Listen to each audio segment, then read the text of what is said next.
안녕하세요. 책사입니다. 우리의 옛 이야기 시작하겠습니다. 요즘 손노비에겐 눈을 감을 때마다 생각나는 얼굴이 생겼다. 제 또래의 고운 소녀 얼굴이다.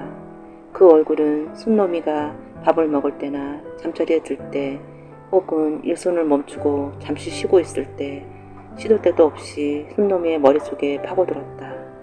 소녀를 생각할 때면 손노미의 가슴이 묘하게 두근거렸다. 심장이 간질간질한 것 같기도 하고 명치깨가 뻐근한 것 같기도 했다. 저도 모르게 좋아서 실실 웃다가 곁에 없는 소녀를 떠올리곤 까닭없이 슬퍼지기도 했다. 저 자신은 깨닫지 못했지만 손노미는 짝사랑을 하고 있었다. 소녀를 처음 본 건 봄꽃이 활짝 필 무렵이었다. 발소리가 들려 돌아보니 누가 옆에 서 있었다.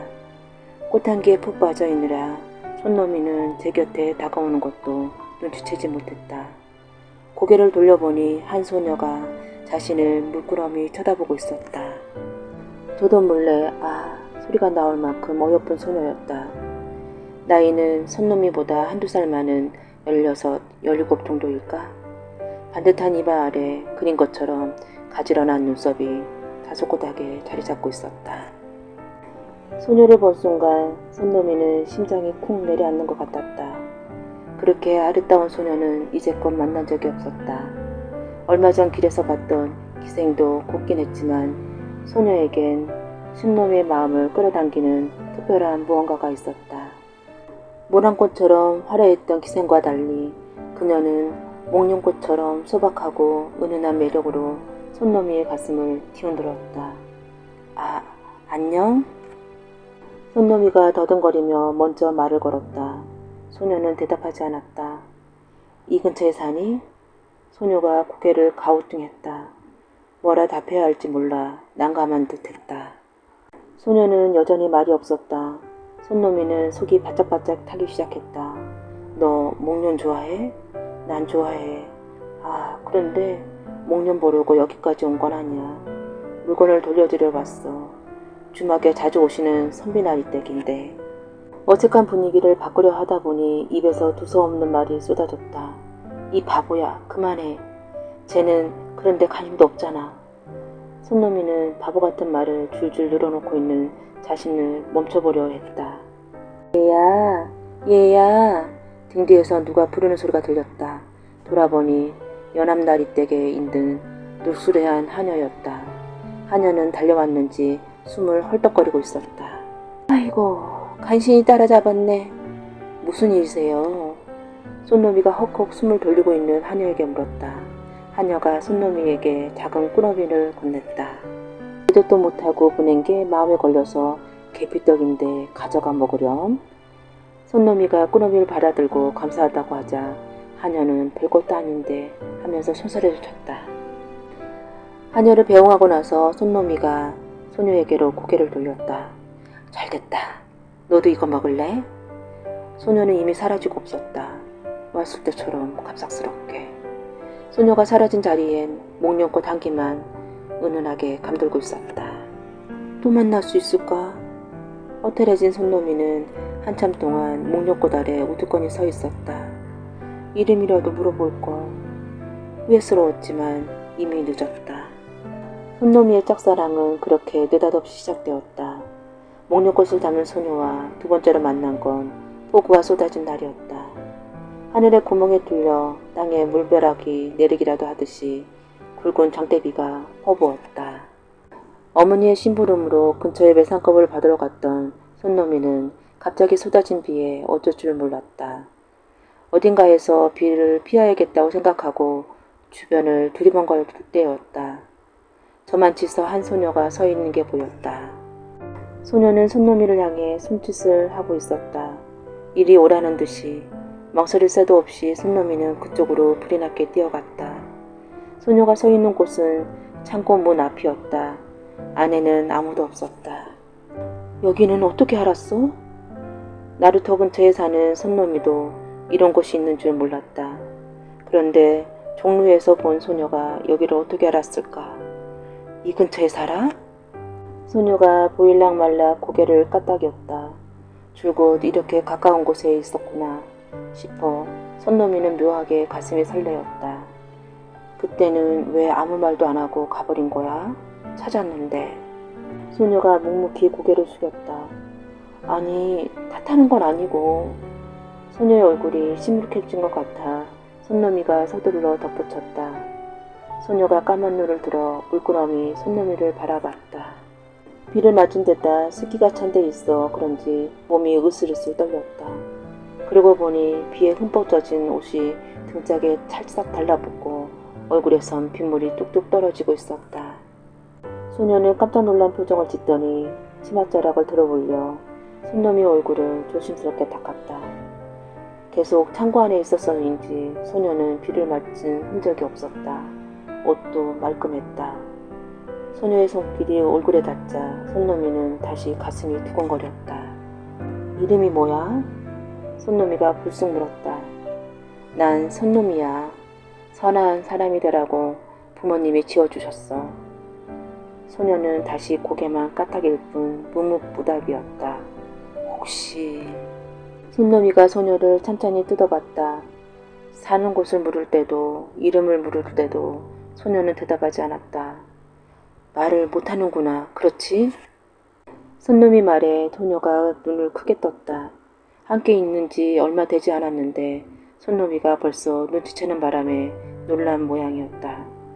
들리긴 하는 거지? 내 말에 고개를 끄덕이었잖아. 소녀의 까만 눈동자가 흔들렸다. 그랬구나.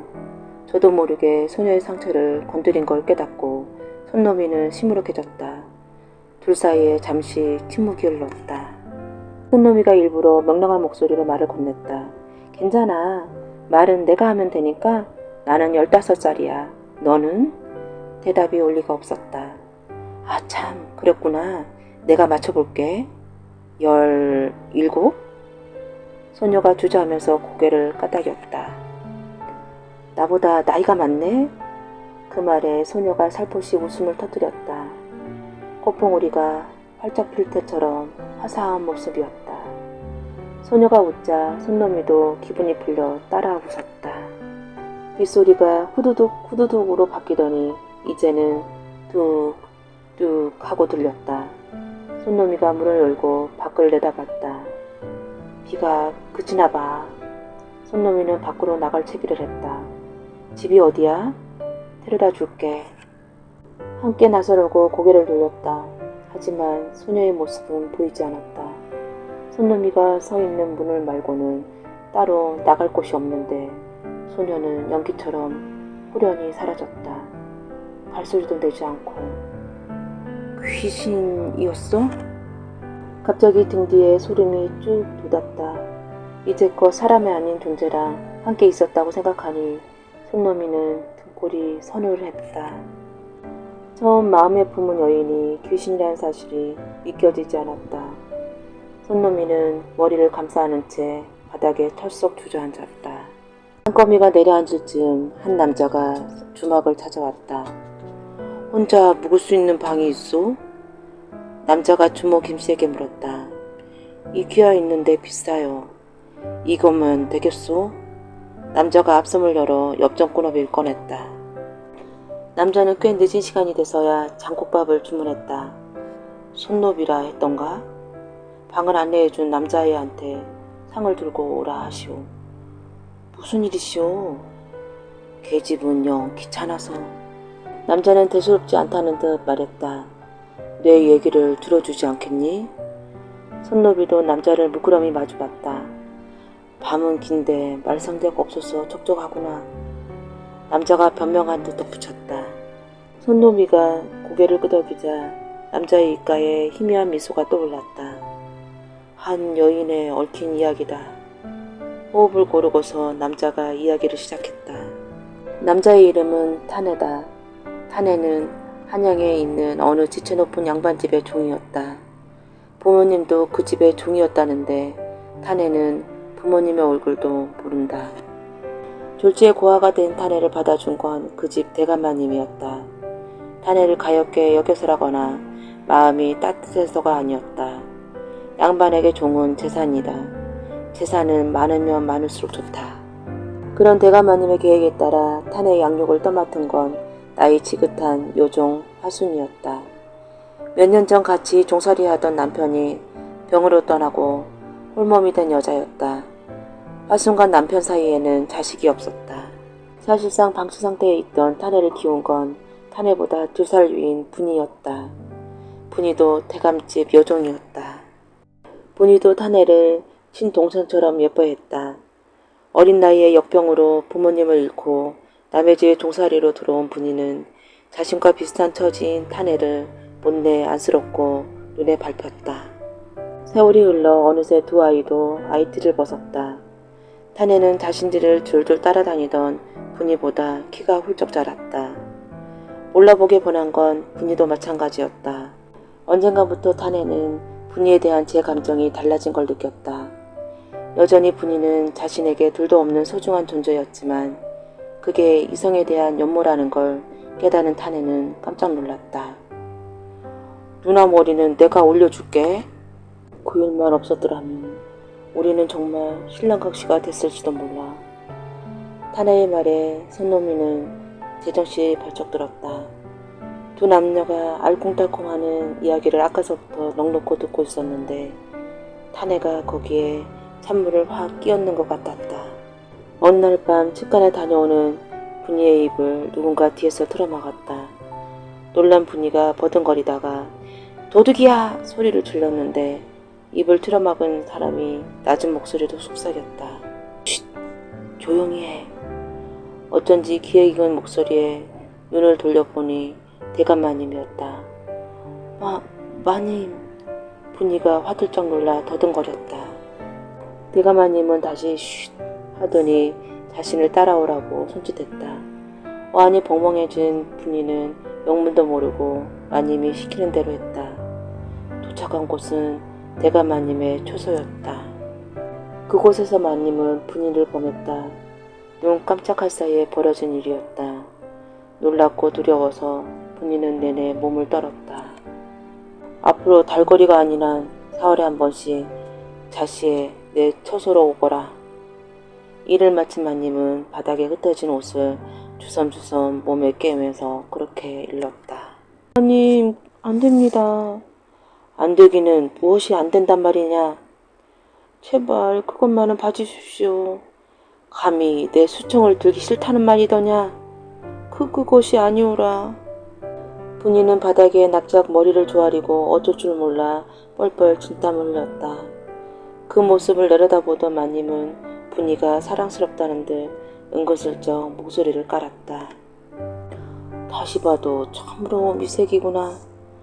부모님만 하기엔 아까운 얼굴이야. 그러니 내가 너를 거두는 게다. 이것도 다 주인을 모시는 일이니 더는 입을 열지 말거라. 하지만 마님. 마님이 버럭 언성을 높였다. 복종 하나는 노비 따윈 필요 없다. 사흘 뒤 여기 오지 않으면 입던 옷을 벗겨서 내쫓을 것이야. 그러면 너처럼 미천한 건 매출 말고는 먹고 살 길이 없을 게다. 말을 마친 마님이 언짢은 표정으로 분이를 내쳤다. 분이는 흐느끼면서 자리에서 물러났다. 눈물이 쉴 새 없이 흘렀다. 억울하고 분했지만 분이가 할 수 있는 일은 우는 것밖에 없었다. 사흘 뒤 분이는 대감마님 초소를 찾았다.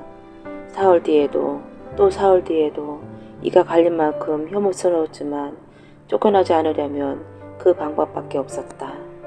치가 떨리게 싫은 것도 싫은 거지만 분이는 비밀이 발각될까봐 두려웠다. 대감마님의 본처인 안방마님은 투기가 심한 걸로 악명이 높았다.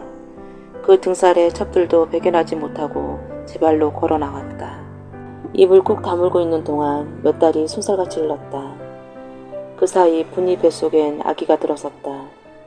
분이는 경악했고 경악한 이상으로 두려웠다. 안방마님이 알면 이제 자신의 목숨은 죽은 목숨이다. 이러지도 못하고 저러지도 못하는 사이에 배가 불러오기 시작했다. 제일 먼저 눈치챈 건 타네였다. 입덧으로 날몰래 토하고 있는 걸 발견한 타네는 분이의 해쓱한 표정과 살이 오른 얼굴을 번갈아 보더니 혹시 하고 말끝을 흐렸다. 본인은 더는 참지 못하고 엉엉 울음을 터뜨리며 사실을 털어놓았다. 이런 짐승 같은 놈, 제 나이가 몇인데 누나를. 예상대로 타네는 펄펄 뛰었다. 억누르는 화를 참지 못하고 주먹으로 담벼락을 퍽퍽 치더니 그대로 대감마님 처소로 달려가려 했다. 분이가 타네 바지가락을 붙잡고 늘어졌다. 안돼, 가지마. 놔! 내가 그놈을 죽여버릴 거야. 주인을 해친 종은 사형이란 건 몰라? 그딴 건 하나도 겁이 안 나.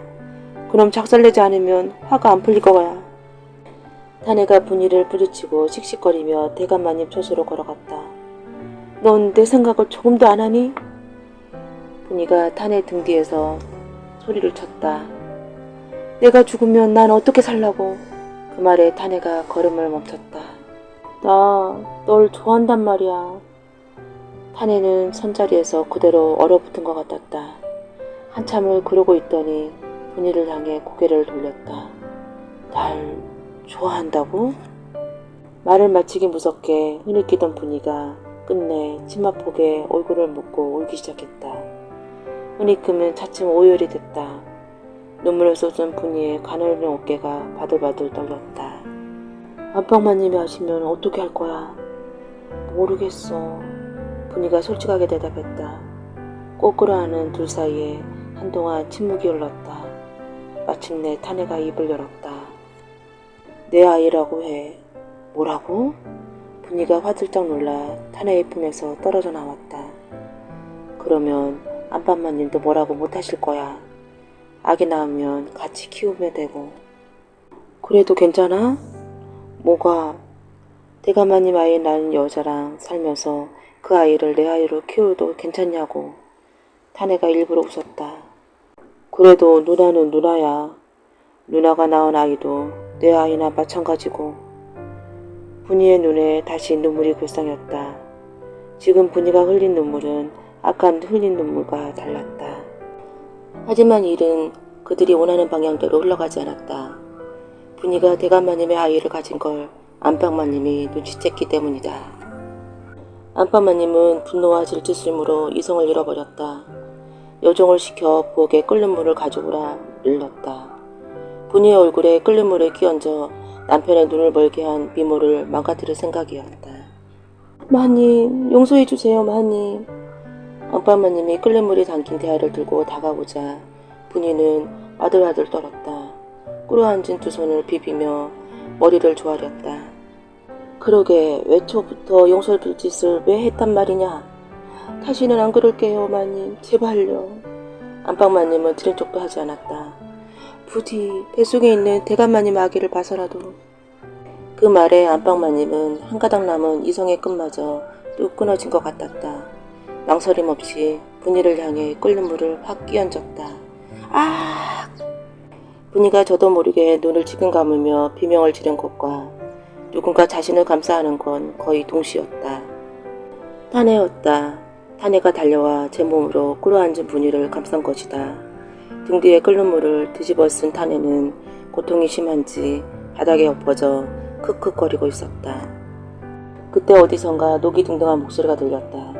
이게 대체 뭐하는 짓이오? 대감마님이었다. 종이라고는 하나 지아비의 아기를 가진 여자를 이렇게 함부로 대하다니 해도 너무하는구려. 대감마님이 보락 소리를 질렀다. 안방마님이 움찔했다. 남편이 자신에게 그렇게 강경하게 나온 건 그때가 처음이었다. 평소엔 캥거린 게 있어서인지 자신의 말에 꼼짝도 못했는데. 앞으로 이 아이 손끝 하나라도 다치게 하면 가만히 있지 않겠소. 투기는 칠겨제약 가운데 으뜸이니 부인을 친정으로 돌려보낼 거요. 안방마님이 얼굴을 일그러뜨리며 이를 악물었다. 그 뒤로 몇 달은 평화롭게 지나갔다. 대감마님의 으름장이 무서웠던지 안방마님은 더는 분이를 건드리지 않았다. 하지만 평화는 오래가지 않았다. 분이가 산딸에 접어들었을 무렵 대감마님이 쓰러진 것이다. 대감마님 나이를 생각하면 갑작스러운 일도 아니다. 의원들은 고개를 절레절레 흔들었다. 분이는 걱정 속에서 몸을 풀었다. 산모가 젊은 덕분에 수월하게 아기를 낳는 게 불행 중 다행이다. 분이도 아기도 모두 건강했다. 누나를 쏙 뺐네. 아기를 본 타네가 감탄했다. 무슨 사내애가 이렇게 예뻐? 누워있는 분이가 희미하게 웃었다. 제 애비를 닮았으면 어쩔 뻔했어. 대감마님 이야기가 나오자 분이의 얼굴이 흐려졌다. 대감마님은 어떠셔? 어떠긴 그대로지. 앞으로 얼마 못 갈 것 같아. 그래? 분이가 말끝을 흐렸다. 타네가 분이의 걱정을 눈치챈 것 같았다. 걱정 마, 내가 옆에 있잖아. 타네 말에 분이는 쓸쓸하게 웃었다. 약속한 거지? 타네는 결국 분이를 지킬 수가 없었다. 분이가 아기를 데리고 도망갔기 때문이다. 분이의 도주 사실을 알고 타네는 망연자실했다. 며칠 뒤 타네는 분이를 만났다. 새벽녘에 자다가 얼핏 눈을 떠보니 분이가 제 머리맡에 앉아 자는 얼굴을 내려다보고 있었다. 누나! 타네가 벌떡 몸을 일으켰다. 돌아온 거야? 왜 돌아왔어? 분이가 입가에 손을 갖다 대며 쉿 하고 말했다. 너한테 인사하러 왔지. 타네야 고마워. 너 아니었으면 난 여기서 못 견뎠을지도 몰라. 누나. 타네는 목이 메었다. 영영 안 볼 사람처럼 왜 그래 누나. 타네의 말에 분이는 쓸쓸하게 웃었다. 알았지? 약속하는 거다. 말을 마친 분이가 점차 희미해지기 시작했다. 분이의 몸이 완전히 공기 속으로 사라졌을 때 타네는 번쩍 눈을 떴다. 꿈이었다. 기분 나쁠 정도로 생생한 꿈. 타네의 이마에서 식은땀이 흘렀다. 문득 머리맡을 보니 자기 전에 보지 못했던 무언가가 놓여 있었다. 타네의 눈에 익은 물건이었다. 분이의 빨간 댕기다. 어린 시절 타네가 이따금 분이의 댕기를 잡아당기며 장난쳤다. 누나가 정말 여기 왔던 걸까? 타네는 분이의 빨간 댕기를 가만히 오르만졌다. 며칠 뒤 타네는 분이가 죽었다는 것을 알았다. 이른 아침부터 대감마님 집으로 사람들이 찾아왔다. 관아에서 나온 사람들은 강가에 몸을 던져 자살한 여인이 도망친 이 집 종인 것 같으니 확인이 필요하다고 했다. 타네가 시신을 확인했다. 여인은 물에 퉁퉁 불어 얼굴이 많이 손상되었지만 여전히 고왔던 흔적이 남아있었다. 타네가 떨리는 손으로 여인의 옷자락을 젖혔다. 타네가 말을 마쳤을 때 손놈이는 저도 모르게 훌쩍거리고 있었다. 그러다 빤히 자신을 쳐다보는 타네의 시선을 느끼고 겸언쩍어서 서둘러 소매로 눈물을 닦아냈다. 슬픈 얘기네요. 타네는 아무런 말이 없었다. 아기 소식은 지금도 전혀 모르세요? 아마도 죽었겠지. 체구가 작으니 시신만 발견 안 됐을 뿐. 소원을 들어주는 신이 있다면 자신도 타네 소원을 이루어달라고 빌고 싶었다. 며칠 뒤 포졸 몇 명이 주막을 찾아왔다. 여기 주모 없나?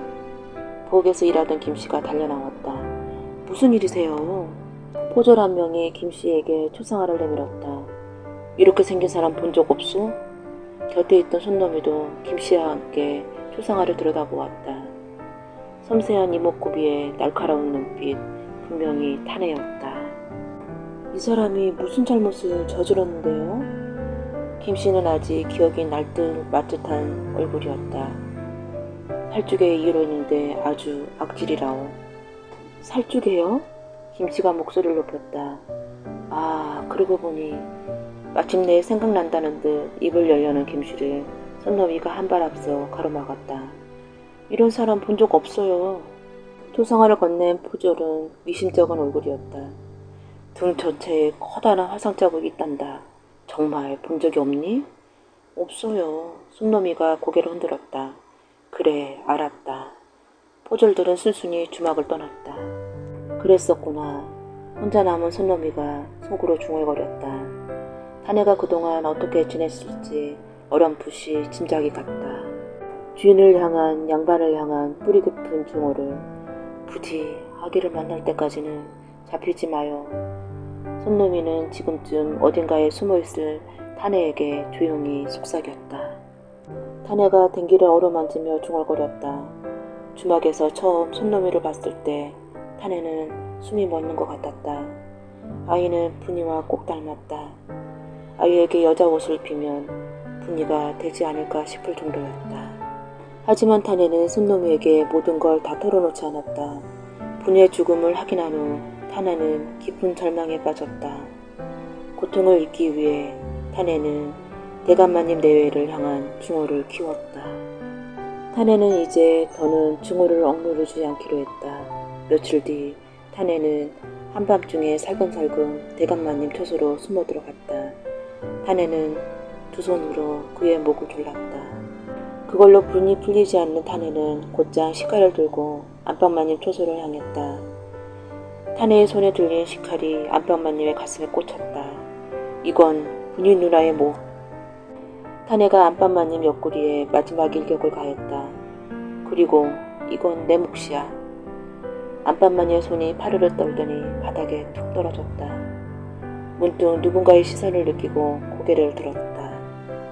분이었다. 몬수를 갚았어. 타네가 분이에게 한 걸음 다가서며 말했다. 자신이 한 일을 알면 분이가 웃어줄 거라고 생각했다. 하지만 분이는 웃지 않았다. 그 길로 타네는 대감네 집에서 도망쳤다. 운이 좋았는지 용케 붙잡히지 않았다. 며칠 뒤 연암이 상계주막을 찾았다. 날이 오셨어요? 손놈이가 연암에게 허리를 숙여 인사했다. 장국밥 드시게요? 수육을 더 얹어드릴까요? 연암의 표정은 전에 없이 진지했다. 뭔가요? 손놈이가 물었다. 연암이 손놈이를 뚫어지게 빤히 쳐다보며 입을 열었다. 나랑 청나라 함께 가지 않겠니? 청나라요? 제가요? 그래, 연암이 말했다. 청나라요? 손놈이가요? 김씨가 똑같은 내용으로 주어만 바꾸어 물었다. 그렇소. 연암이 참을성 있게 대답했다. 알다시피 먼 길이다. 수발을 들어줄 시정도 없이 혼자 갈 수는 없잖니. 하지만 손놈이는 김씨가 말을 끝맺지 못하고 여리여리한 손놈이를 슬쩍 돌아봤다. 자신이 떠나면 어머니가 얼마나 적적할까. 주막일은 또 어쩌나. 분명히 일손이 빌 텐데. 가거라. 김씨가 먼저 나서서 말했다. 연암과 손놈이가 동시에 김씨를 쳐다봤다. 가겠습니다. 그래, 잘 생각했다. 연암이 수염을 쓰다듬으며 만족스러운 듯 웃었다. 주모도 큰 결심했네. 그날 밤 손놈이는 측간에 다녀오는 길에 몽룡꽃 닮은 소녀를 만났다. 소녀는 싸늘빈 밖에서 조용히 손놈이를 쳐다보고 있었다. 손놈이가 소녀에게 다가갔다. 나 내가 누군지 알아. 손놈이 말에 소녀는 흠칫 놀란 것 같았다. 너 사람 아니지? 귀신이지? 소녀가 머뭇거리다가 고개를 끄덕였다. 처음엔 내가 귀신이란 걸 알고 무서웠어. 하지만 이젠 아니야. 소녀는 까만 눈으로 손놈이를 말끄러미 바라보았다. 왜냐하면 난 너를 좋아하거든. 솔직하게 말하자니 역시나 쑥스러워 손놈이는 다시 얼굴이 빨갛게 달아올랐다. 어둠에 제 낯빛이 가려져 다행이라고 생각했다. 그런데 궁금한 게 하나 있어. 넌 왜 자꾸 내 앞에 나타나는 거야? 내가 뭐 도와줄 거라도 있어? 역시나 소녀는 말이 없었다. 나 곧 청나라에 갈 거야. 어떤 선비분을 모시고 가는 거야. 소녀가 고개를 끄덕였다. 다 안다는 듯이. 하지만 하얀 얼굴엔 슬픈 빛이 어려 있었다. 갔다 오려면 시간이 얼마나 걸릴지 몰라. 하지만 그때도 나한테 볼 일 있다면 언제든 다시 나타나도 좋아. 왜냐면 손놈이가 잠시 말을 끊었다. 아까도 말했잖아. 널 좋아한다고. 잘 다녀와.